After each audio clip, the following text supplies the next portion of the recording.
Hey guys, Kyle the Death Knight of Anime here, bringing you my review for One Piece Chapter 880. I'm sorry these reviews are late, guys. It's just we were having we were doing household chore kind of day, so yeah. But anyway, let's talk about this One Piece Chapter 880. So a good bulk of this chapter was seeing Sanji, Shifu, and Pudding start making the cake. And right off the bat, I'm kind of glad we're finally getting to that plot point because a lot like the rescue of Robin, it feels like we were waiting for a while in order to get to that. But aside from that, there was a few minor interesting details to talk about. First, and most important to me, I think, is Sanji's line about real attack cooking. Now, honestly, him mentioning attack cooking alone has me hyped because this is I think, correct me if I'm wrong, but I think this is the first time we've actually seen it being properly put into play since it being mentioned during the epilogue of the pre-time skip. So the one thing that really has me curious is that I'm really curious to see, in order to see the difference between regular cooking and attack cooking. And I'm really interested to see how Oda is going to differentiate what makes attack cooking a lot more different in comparison to regular cooking, because like I said before, and I wonder how he's gonna make that difference shine, because like I said before, we haven't really technically seen what attack cooking can do.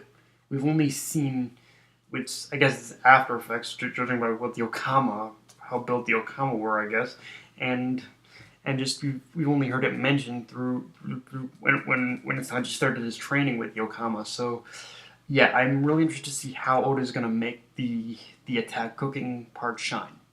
I'm very much interested in that and seeing that. Also, the other thing is Pudding's little white lie about Sanji helping out with the cake. So far, which is on the surface, nothing is wrong, but I'm curious what'll happen after the cake is made. But judging from the thoughts that all three of them had while making the cake, I think Pudding's role here is that she is genuinely going to try and help the Straw Hats at this point.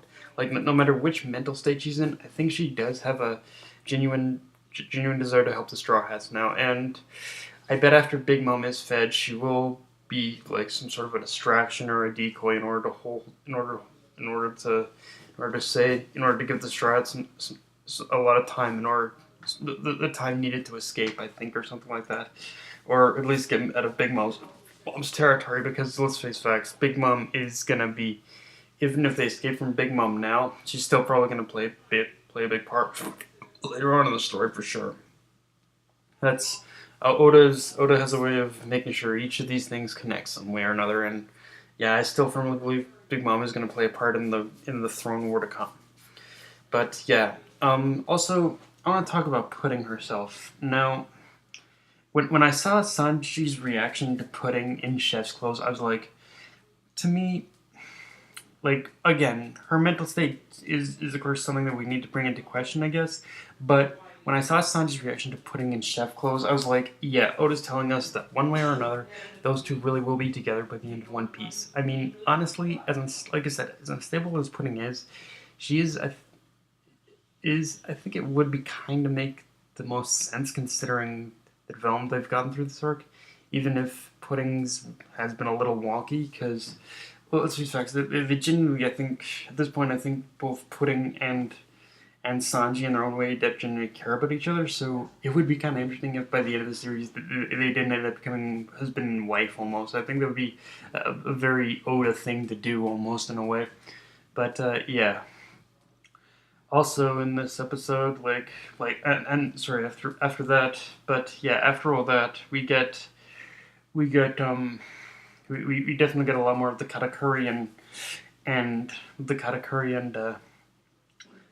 and Luffy fight, and Katakuri is just putting out all the stops. He's not, at this point, he's willing to do whatever it takes in order to take Luffy down, and in order to take the Straw Hats themselves. Like, he's like, on the surface, he was even mocking Luffy by saying, "Isn't this supposed to be a one-on-one?" And yet Katakuri's the one who's pulling the cheap ass shit by having his siblings attack the Straw Hats during with the mirrors and whatnot. So it's like, yeah, Katakuri, you're just as much a limey. category. Stop playing like you want a fair fight. You're not even playing fair. But yeah. But even more than that is like I said, the Straw Hats I think at this point are almost because I do have a theory about this, are almost royally screwed this time around because on one hand they have Big Mom's crew coming aboard their ship through the mirrors and whatnot, or attacking them from the mirrors. I think not necessarily coming aboard, but definitely attacking them through the mirrors on one side, and a giant ass wave homie on the other coming at them from the other. Now, like I said, they're almost screwed because I do have one little theory, which is that no, there is something to. Like I said, there is one little hope here, and it is in the final moments of this chapter. If you notice in the final moments of this chapter, if you notice Jinbe's reaction, it looked like he almost noticed. It looks like he almost noticed the wave ahead of time, almost. So, I honestly considering Jinbe's command of the sea and its denizens, I think Jimbe is going to be a key part of saving them from basically that giant wave, homie. In fact, I wouldn't be surprised if by the time if by the time the manga, the chapter switched over to basically that one giant panel of the wave. I wouldn't be surprised if that was at the point. I wouldn't be surprised if already at that particular point Jimbe already went into action and decided to make his move in helping the Straw Hats in helping his now crew in order to survive the wave. So like whatever chance what I'm saying right now is whatever chance the Straw Hats I think have of surviving that giant wave, it's all relying on Jinbe now. And yeah, I'm very interested to see as to what Jinbe is planning in order to save them. So, but yeah, But other than that, a pretty simple chapter this week. To be honest with you, it was good.